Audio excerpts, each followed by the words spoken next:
പൃഥ്വിരാജ് ഇതുവരെ നല്ലൊരു സിനിമ എടുത്തായിട്ട് ഞാൻ കേട്ടിട്ട് പോലും ബിസിനസ് മോട്ടീവ് കണ്ടില്ല. അയാളൊരു സംവിധായകനായിട്ട് മാറിയ ഒരു സിനിമ ഞാൻ കണ്ടിട്ടില്ല. എനിക്ക് അറിഞ്ഞുകൂടാ. മോഹൻലാൽ ആകുന്നതുകൊണ്ട് കാണാതിരിക്കത്തില്ല. പക്ഷെ മോഹൻലാലിന് വേണ്ടി ഉണ്ടാക്കുന്ന സിനിമയാണെന്ന് കാണാം. അതിന്റെ പരസ്യം കൊണ്ട് തന്നെ കാണാൻ പറ്റും.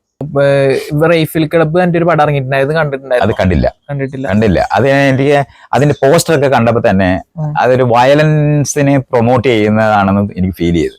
അതുകൊണ്ടാണ് അത് കാണണമെന്ന്. മാർക്കോ ഒരു കാലത്തും കാണത്തില്ല. അത് കേൾക്കുമ്പോ തന്നെ അറിയാം, അതിന്റെ പോസ്റ്റർ കാണുമ്പോ അറിയാം ഇത് എന്താണ് മയക്കുമരുന്നിനെതിരായിട്ട് പറയുന്നതാണ്. പക്ഷെ കുറെ നാൾ മുമ്പേ വൈകിട്ട് എന്താ പരിപാടി എന്ന് ചോദിക്കുന്ന പരസ്യത്തിനകത്ത് അതേ ആള് തന്നെ ഇപ്പുണ്ട്.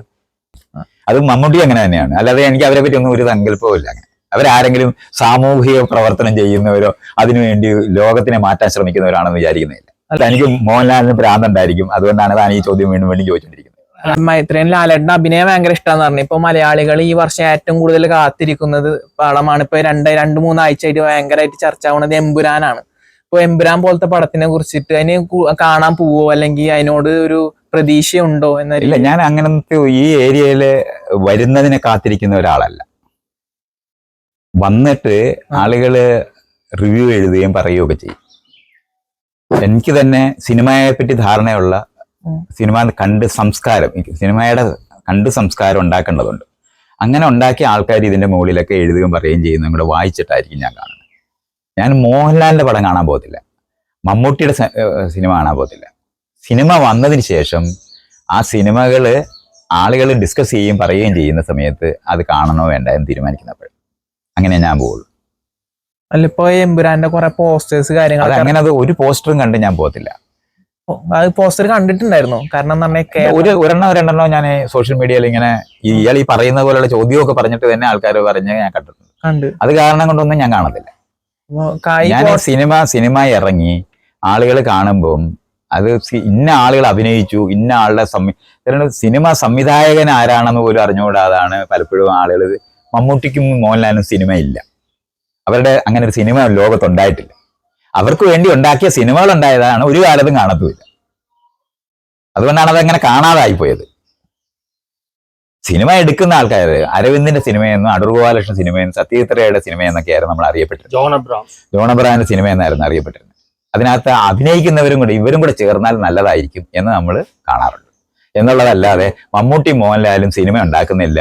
അവർ സംവിധാനം ചെയ്യുമ്പോൾ മാത്രമാണ്. ഇപ്പോ എന്താണ് മോഹൻലാൽ എന്തോ ഒരു സിനിമ ഉണ്ടാക്കിയല്ലോ, അപ്പോഴാണ് അയാളുടെ സിനിമയാണ്, അല്ലാതൊരു സിനിമയില്ല. ബാക്കിയൊക്കെ അവരുള്ള സിനിമയാണ്. ലാലേട്ടന്റെ ലാസ്റ്റ് പടം തിയേറ്ററിൽ പോയി കണ്ടത് ഏതായിരിക്കും? ലിജോ. അത് ലിജോ എടുത്തോണ്ടാ പോകുന്നേ. ലിജോയുടെ സിനിമ കാണാനാ ഞാൻ പോകുന്നത്. എങ്ങനെ ഇഷ്ടപ്പെട്ടു? അതെനിക്ക് ഇഷ്ടപ്പെട്ടു, അതിന് ഒരു സംശയമില്ല. അത് ലിജോ ലിജോയുടെ സിനിമകൾ വളരെ ഡിഫറെന്റ് ആണ്. അയാൾ ഒരുപോലെ അല്ല എല്ലാ സിനിമയും എടുക്കുന്നത്. എല്ലാ സിനിമകളും വ്യത്യസ്തമായിട്ട് എടുക്കുന്നത്. അപ്പൊ അയാളുടെ സിനിമ കാണാൻ എനിക്ക് കൗതുകമുണ്ട്. എമ്പുരാൻ തന്നെ ഇറങ്ങുന്നത് പൃഥ്വിരാജ് സുകുമാരൻ എന്ന ഡയറക്ഷന്റെ മുകളിൽ. അപ്പൊ അദ്ദേഹത്തിൽ ഒരു വിശ്വാസം ഇല്ല. പൃഥ്വിരാജ് ഇതുവരെ നല്ലൊരു സിനിമ എടുത്തായിട്ട് ഞാൻ കേട്ടിട്ട് പോലും ഇല്ല. ബിസിനസ് മോട്ടീവ് ആണ്. അല്ലല്ല, അതൊന്നും ഞാൻ അങ്ങനത്തെ ബിസിനസ് മോട്ടീവ് മോശമാണെന്നൊന്നും ഞാൻ വിചാരിച്ചിട്ടല്ല പറയുന്നത്. മൈത്രേയന് ഇഷ്ടപ്പെടുന്ന സിനിമകൾ പൃഥ്വിരാജ് സുകുമാരൻ എടുത്തിട്ടില്ല, അതാണ് ഇതുവരെ ഇല്ല, നമ്മൾ കണ്ടിട്ടില്ല. അയാളൊരു സംവിധായകനായിട്ട് മാറിയ ഒരു സിനിമ ഞാൻ കണ്ടിട്ടില്ല, എനിക്ക് അറിഞ്ഞുകൂടാ. ഇപ്പം എന്താണ് മഹേഷിന്റെ പ്രതികാരം, ദൃക്സാക്ഷി എന്നൊക്കെ പറയുന്ന, അല്ലെങ്കിൽ കുമ്പളങ്ങി നൈറ്റ്സ്, ഇതാണ്ട് ഇപ്പൊ ഇറങ്ങിയിട്ടുള്ള പൊന്മാൻ, അല്ലെന്നുണ്ടെങ്കിൽ എന്താണത് നാരായണിയുടെ 3 മക്കൾ, ഇതൊക്കെ എടുക്കുന്ന സിനിമകൾ എടുക്കുന്നവര് മെനക്കെട്ട് സിനിമ എടുക്കുന്നവരാണെന്ന് കാണാൻ പറ്റാറുണ്ട്. അവര് ആ സിനിമ എടുക്കാൻ സംവിധാനം അറിയുന്നവരാണ്. അറിയപ്പെടുന്നവർ സിനിമ എടുക്കുന്നതുകൊണ്ടല്ല, എം ടി വാസുദേവൻ നായർ എഴുതുന്നതുകൊണ്ടല്ല ഞാനൊരു പുസ്തകം വായിക്കുന്നത്. അങ്ങനെ തന്നെ മനസ്സിലാക്കണം. അയാൾ എഴുതിയ ഒരു നേരത്തെ എഴുതി, ഇപ്പൊ മഞ്ഞ് എന്ന് പറയുന്ന ഒരു നോവൽ വായിച്ചപ്പോൾ എനിക്ക് അയാൾ വളരെ ഇഷ്ടപ്പെട്ടു.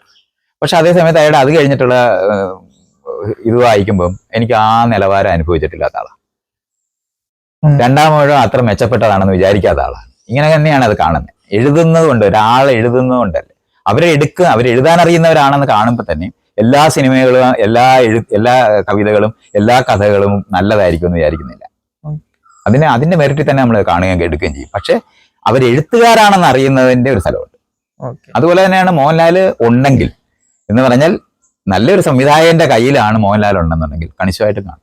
അത് മോഹൻലാലാകുന്നതുകൊണ്ട് കാണാതിരിക്കത്തില്ല. പക്ഷെ മോഹൻലാലിന് വേണ്ടി ഉണ്ടാക്കുന്ന സിനിമയാണെന്ന് കാണാം, അതിന്റെ പരസ്യം കൊണ്ട് തന്നെ കാണാൻ പറ്റും. അത് കാണത്തില്ല. ഇപ്പൊ മലൈക്കോട്ട ഓടിയൻ എന്നൊക്കെ പറഞ്ഞിട്ടൊക്കെ അല്ലെന്നുണ്ടെങ്കിൽ എന്താണ് അതൊന്നും കാണത്തില്ല. മോഹൻലാലിന്റെ ഏത് സിനിമ ഏറ്റവും ഇഷ്ടപ്പെട്ടത് പണ്ടല്ല കണ്ടല്ലോ?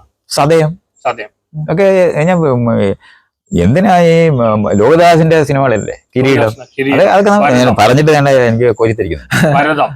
അല്ല, ഞാനത് അത്രത്തോളം എനിക്കിഷ്ടമാണ്. അത് ലോകദാസിന് സ്ക്രിപ്റ്റ് എഴുതാൻ അറിയാവുന്ന സിനിമ. അയാളുടെ ആദ്യത്തെ എന്താണ് തനിയാവർത്തനം അല്ല, അത് സ്ക്രിപ്റ്റ് ആയിരുന്നു. അദ്ദേഹം എടുത്തിട്ടുള്ളത് ഭൂതക്കണ്ണാടി. അത് കാണുമ്പോൾ നമുക്കറിയാം ഒരാള് സിനിമ എടുക്കാൻ ശ്രമിക്കുന്ന ആളാണെന്ന്. അരവിന്ദിന്റെ എല്ലാ സിനിമയും എനിക്ക് ഇഷ്ടമല്ല, പക്ഷെ അരവിന്ദിന്റെ സിനിമ ഞാൻ കാണും. കാരണം അതിനകത്ത് പണിയെടുക്കാനായിട്ട് അടൂർ ബാലകൃഷ്ണന്റെ സിനിമകൾ കാണും. കാരണം മെനക്കെട്ട് എടുക്കുന്ന ആൾക്കാരവര്. അതിനകത്ത് അവർ പരാജയപ്പെട്ടു. നല്ല സിനിമയും മോശം സിനിമയും അവരുണ്ടാക്കും, അത് വേറെ വിഷയമാണ്. ഇവരുടെ ആരുടെയും ഫാനല്ല ഞാൻ. പക്ഷെ അത് സിനിമ എടുക്കുന്ന ആൾക്കാർ, മെനക്കെട്ട് സിനിമ എടുക്കുന്ന ആൾക്കാരുണ്ട്. അവരുടെ സിനിമകൾ കാണും. ആ സിനിമ മറ്റൊരു സിനിമയിൽ നിന്ന് വ്യത്യസ്തമാണോ എന്ന് നോക്കും. ഇപ്പൊ സത്യജിത്രയൊക്കെ മെനക്കെട്ട് സിനിമ എടുക്കുന്നവരായിരുന്നു. അവരുടെ അങ്ങനെ വരുന്നതിനകത്ത് നമുക്കിങ്ങനെ കാണാം. അപ്പൊ ഇത് നമുക്ക് അറിയപ്പെടാത്ത ഒരാൾ ആദ്യമായിട്ടൊരു സിനിമ എടുക്കുന്നുണ്ടാവും, അത് കണ്ടു നോക്കും. ഒരു സിനിമ കാണുമ്പോൾ നമുക്കറിയാം സിനിമ എടുക്കാൻ ഇയാൾ ശ്രമിക്കുന്നുണ്ട്. ഇപ്പൊ മലൈക്കോട്ട വാൽവ് ഇഷ്ടപ്പെട്ടു എന്ന് പറഞ്ഞു. അത് ഇപ്പൊ റിലീസ് ആയതിനു ശേഷം ആരുടെ അഭിപ്രായം കേട്ടിട്ടാണ് പോയത്? അത് ലിജോ ജോസ് പള്ളിശ്ശേരി. ലിജോയുടെ സിനിമ തുടരും ഞാൻ. അയാൾ എടുക്കുന്നത്, അപ്പൊ അയാളെ ഞാൻ കാണാതെ പോയ 1-2 സിനിമയുണ്ട്. അത് എപ്പോഴെങ്കിലും കാണുന്നതിനെ പറ്റി തന്നെ ആലോചിക്കത്തുള്ളൂ. ഓരോ സിനിമകളും അയാള് മെനക്കെട്ടെടുക്കുന്ന ആണെന്ന് നമുക്കറിയാം. അതുകൊണ്ട് ഞാൻ പറഞ്ഞല്ലേ, ഇപ്പം ഈ ആ ടീം ശ്യാം പുഷ്കരനും ദിലീപ് പോത്തനും ഒക്കെ കൂടെ ചേർന്നിട്ട് ഒരു ടീമുണ്ട്. അതേപോലെ തന്നെയാണ് രാജീവ് രവി ഒക്കെ കൂടെ, ആഷിഖ് അബു, അവരെല്ലാരും കൂടി ഇങ്ങനത്തെ അവർ മെനക്കെട്ട് സിനിമകൾ എടുക്കാൻ ശ്രമിക്കുന്നത്. കെ ജി ജോർജ് എടുത്ത എല്ലാ സിനിമയും ഞാൻ കാണും. കാരണം അത്രത്തോളം മെറ്റിക്കുലസ് ആയിട്ട് ആ സിനിമ എടുത്ത് വിജയിപ്പിക്കും. അതിനകത്ത് അയാള് ഈ ആളുകളെല്ലാം ഉപയോഗിച്ചിട്ടുണ്ട്. മമ്മൂട്ടിയുടെ സിനിമ ഉണ്ടാക്കാനെന്നല്ല അയാൾ ശ്രമിക്കുന്നത്. അപ്പൊ ദിലീഷ് പോത്തൻ, ശ്യാം പുഷ്കർ എന്ന് പറയുമ്പോ റൈഫിൾ ക്ലബ്ബ് എന്റെ ഒരു പടം ഇറങ്ങിയിട്ടുണ്ടായത് കണ്ടിട്ടുണ്ടായിരുന്നു? അത് കണ്ടില്ല. അത് എനിക്ക് അതിന്റെ പോസ്റ്റർ ഒക്കെ കണ്ടപ്പോ തന്നെ അതൊരു വയലൻസിനെ പ്രൊമോട്ട് ചെയ്യുന്നതാണെന്ന് എനിക്ക് ഫീൽ ചെയ്തു. അതുകൊണ്ടാണ് അത് കാണണമെന്ന്. മാർക്കോ ഒരു കാലത്തും കാണത്തില്ല. അത് കേൾക്കുമ്പോ തന്നെ അറിയാം, അതിന്റെ പോസ്റ്റർ കാണുമ്പോൾ അറിയാം. ഇത് തന്നെ ഞാൻ പറഞ്ഞില്ലേ, റൈഫിൾ ക്ലബ്ബ് ഞാൻ 2 തവണ ആലോചിച്ചിട്ടേ കാണാം. അത് വേറെ ആൾക്കാരുമായിട്ട് സംസാരിച്ച് നോക്കും, അവർ കണ്ടിട്ട് എന്താ പറയുന്നത്. എനിക്ക് സിനിമ കാണാൻ അറിയാവുന്ന സുഹൃത്തുക്കളുണ്ട്, മെനക്കെട്ട് സിനിമാ സംസ്കാരമുള്ളവരുണ്ട്. എനിക്ക് അത്രയും സംസ്കാരം ഇല്ല. അതുകൊണ്ട് അവർ എക്സ്പെർട്ടുകളായിട്ട് സിനിമ കണ്ടിട്ടുണ്ടാക്കുന്നത്. ഇപ്പൊ വെങ്കടി എന്നുള്ള ഞാൻ വിളിക്കുന്ന CS വെങ്കടേശനുണ്ട്, GP രാമേന്ദ്രൻ, ഇവരൊക്കെ എഴുതും. അവരുടെ റിവ്യൂ ഇങ്ങനെ കാണുമ്പോൾ ഇത് അവര് ക്രിട്ടിക്കലായിട്ട് മോശമാണെന്ന് പറഞ്ഞാലും അവർ എഴുതുമ്പോൾ നമുക്ക് കാണാൻ പറ്റും, ഓക്കെ ഇത് കാണാം നമുക്ക്. അവര് നെഗറ്റീവായ അഭിപ്രായം പറയുന്നവരുണ്ടാകും, പക്ഷെ അവർ പറയുന്നതിന്റെ നെഗറ്റിവിറ്റി എങ്ങനെയാണെന്നുള്ളതിനകത്ത് നമുക്ക് കാണാൻ പറ്റും. ഓക്കെ, അവരുടെ അഭിപ്രായത്തിനോട് എനിക്ക് ചിലപ്പോൾ യോജിപ്പില്ല, എനിക്ക് ചിലപ്പോൾ അത് ഇഷ്ടപ്പെടാൻ സാധ്യതയുണ്ട്. അങ്ങനെയുള്ള സിനിമയും കാണും. കാണാറുണ്ട്. സിനിമകൾ വരുമ്പോൾ ലോകവ്യാപകമായിട്ട് ഇപ്പം ഈ സിനിമ കാണുന്ന ഇതിനകത്ത് ആൾക്കാരുടെ ഡിസ്കഷൻ, റിവ്യൂസ്, സാധനങ്ങളെല്ലാം ഞാൻ വായിക്കുകയും ചെയ്യും. അപ്പൊ അങ്ങനെ അറിയാം. ലോക ക്ലാസിക്സ് എന്ന് പറയുന്ന സിനിമകളാണ്. ഞാൻ ലോക ക്ലാസിക്സ് ഒരു 20 വർഷം മുമ്പ് വരെ മുഴുവൻ കാണാൻ ശ്രമിക്കുമായിരുന്നു. നമ്മള് സിനിമാ ക്ലബ്ബ് ഉണ്ടായിരുന്ന ആൾക്കാരാണ്, സൊസൈറ്റികൾ ഉണ്ടാക്കിയിട്ടുണ്ടായിരുന്നു. സിനിമ ഇപ്പൊ മോഹൻലാൽ എന്ന നടനെ ഭയങ്കര ഇഷ്ടമാണ് അല്ലെ, മോഹൻലാൽ എന്ന വ്യക്തിയെ ഇഷ്ടമല്ല എന്ന് കുറച്ചു നേരം മുമ്പ്. അതിന് വ്യക്തികൾ എന്ന് പറയുന്ന അവർ പറയുന്ന വേറെ അഭിപ്രായങ്ങൾ കേട്ടിട്ടാണ്. അത് മോഹൻലാൽ മാത്രമല്ല, ഈ ആളുകളെല്ലാം ഇപ്പം എന്താണ് പഴഞ്ചൻ ആശയങ്ങൾ പറയുന്നവരും അതിന് പ്രൊമോട്ട് ചെയ്യുന്നവരും. ഇപ്പം അദ്ദേഹത്തിന്റെ ഒരു പരസ്യം ഉണ്ടല്ലോ, ഈ മോഹൻലാലിന്റെ അദ്ദേഹത്തിനെ ഉപയോഗിച്ചിട്ട് ചെയ്യുന്ന ഈ അല്ല എന്താണ് മയക്കുമരുന്നിനെതിരായിട്ട് പറയുന്നതാണ്. പക്ഷെ കുറെ നാൾ മുമ്പേ വൈകിട്ട് എന്താ പരിപാടി എന്ന് ചോദിക്കുന്ന പരസ്യത്തിനകത്ത് അതേ ആള് തന്നെ നിൽപ്പുണ്ട്. അപ്പൊ അത്തരത്തിലുള്ള മൂല്യങ്ങളില്ലെന്ന് എനിക്ക് കാണാൻ പറ്റും. സാറ് നേരത്തെ പറഞ്ഞത് പറഞ്ഞാൽ മോഹൻലാലിന് ആശയപരമായിട്ടൊരു നിലപാടില്ല എന്നാണ് പറഞ്ഞത്. അതില്ല, ആശയപരമായ നിലപാടില്ല, ഇല്ല. അതിനകത്ത് എനിക്ക് ഒരു സംശയമൊന്നുമില്ല. അതുകൊണ്ടാണ് ആ നിലവാരത്തിൽ ജീവിതത്തിനകത്ത് അയാൾ പറയുന്ന അഭിപ്രായങ്ങൾ കേൾക്കുമ്പോൾ അറിയാം അയാൾ ഈ ഇന്ത്യയിലെ ഈ പഴഞ്ചൻ ട്രഡീഷൻസ് മുഴുവൻ അപ്ഹോൾഡ് ചെയ്യുന്ന നിലവാരത്തിലുള്ള ആശയങ്ങളാണ് പറയാറുള്ളത്. പഴഞ്ചനാണ്. ജനാധിപത്യമുള്ള ആളല്ല, അത്രയേ ഉള്ളൂ. ചിന്തിക്കുന്ന ആളല്ല. അത് ചിന്തിക്കുന്ന ആളൊക്കെയാണ്. അത് ഈ പറയുന്ന ഓഡിയൻസിന് വേണ്ടി മിണ്ടുന്ന ആൾക്കാരാണ്. അത് മമ്മൂട്ടി അങ്ങനെ തന്നെയാണ്. അല്ലാതെ എനിക്ക് അവരെ പറ്റി ഒന്നും ഒരു സങ്കല്പവും ഇല്ല. അങ്ങനെ അവരാരെങ്കിലും സാമൂഹിക പ്രവർത്തനം ചെയ്യുന്നവരോ അതിനുവേണ്ടി ലോകത്തിനെ മാറ്റാൻ ശ്രമിക്കുന്നവരാണെന്ന് വിചാരിക്കുന്നില്ല. അല്ല, നേരിട്ടിട്ട് കണ്ടിട്ടുണ്ടോ മോഹൻലാൽ? കണ്ടിട്ടുണ്ട്. ഇയാളെ ഇപ്പൊ ഇരിക്കുന്ന പോലെ കസേരയിൽ ഇരിക്കുന്നത് ഞാൻ കണ്ടിട്ടുണ്ട്. എനിക്ക് അയാളെ അറിയേണ്ട ആവശ്യമില്ലാത്തതുകൊണ്ട് പരിചയപ്പെടാനായിട്ട് ഒരു തവണ ഞാൻ സംസാരിച്ചിട്ടുണ്ട്. ഇപ്പൊ ഇന്റർവ്യൂകളിൽ അല്ലെങ്കിൽ പറയുന്ന എവിടെയെങ്കിലൊക്കെ പറയുന്ന വാക്കുകൾ കേട്ടിട്ടാണ് അയാളെ വിലയിരുത്തുന്നത്. അയാളെ എഴുതുന്ന ഒറ്റ പാരഗ്രാഫ് കൊണ്ട് എനിക്ക് അയാളെ വിലയിരുത്താൻ പറ്റും. അല്ല, ഒരു അയാൾ തന്നെത്താൻ എഴുതുന്നത്, അയാളെ ബ്ലോഗ് എഴുതുമായിരുന്നു. അതിനകത്ത് ഒരു ബ്ലോഗ് വായിച്ചാൽ മതി അയാളുടെ ലോകവീക്ഷണം എന്താണെന്ന് അറിയാം. അല്ല, ജസ്റ്റ് അതുകൊണ്ടാണ് വേറെ അയാൾ ഇഷ്ടം പോലെ കുറെ നാളായിട്ട് 30 വർഷമായിട്ട് ഈ നാട്ടിലുള്ള ആളല്ലേ. അയാൾ ഓരോ സമയത്ത് എടുത്ത നിലപാടുകൾ കൊണ്ട് എനിക്കറിയാം. ഒരു ബ്ലോഗ് കൊണ്ട് ഒരു ബ്ലോഗ് കൊണ്ടൊന്നും അല്ലടോ. 30 വർഷമായിട്ട് എനിക്ക് അറിയാവുന്ന ഒരു മനുഷ്യനല്ലേ, ഈ നാട്ടിലുള്ളതല്ലേ. അയാൾ ഓരോ സന്ദർഭങ്ങളിൽ എടുക്കുന്ന നിലപാടുകൾ അറിയാം. രജനീഷിന്റെ പുസ്തകം വായിച്ചിട്ട് മിണ്ടാൻ ഇരിക്കുന്ന ഒരാളുണ്ട്. എനിക്ക് അദ്ദേഹത്തിനെ അറിയാം, വളരെ നന്നായി അറിയാം. അയാൾ ഇങ്ങനെ ബ്ലോഗ് കൊണ്ട് അഭിനയിക്കുന്നതല്ല. തനിക്ക് മോഹൻലാലിന് ഭ്രാന്തുണ്ടായിരിക്കും. അതുകൊണ്ടാണ് താൻ ഈ ചോദ്യം വീണ്ടും വീണ്ടും ചോദിച്ചുകൊണ്ടിരിക്കുന്നത്. അതൊരു മലയാളിയാണ് താൻ വീണ്ടും.